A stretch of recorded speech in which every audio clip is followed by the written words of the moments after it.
In this lesson we want to talk about the circle of fifths.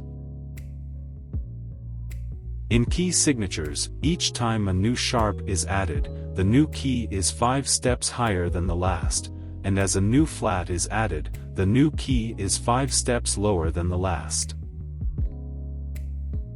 This important relationship between keys, called the circle of fifths, is represented in the diagram in figure.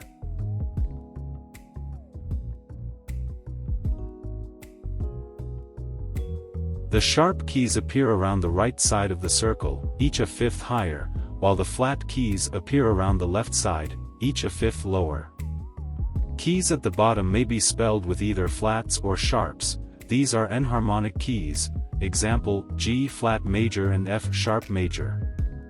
You may find the circle of fifths a helpful aid as you learn the key signatures. If so, you will be in good company. Music students have relied on such a circle since the 18th century. I hope you enjoyed this video and learned something new about the circle of fifths. The circle of fifths is a powerful tool for understanding music theory and harmony. It can help you find chords, scales, keys, and more. If you want to learn more about the circle of fifths, don't forget to like, share, and subscribe to my channel for more music lessons and tips. Thank you for watching and see you next time.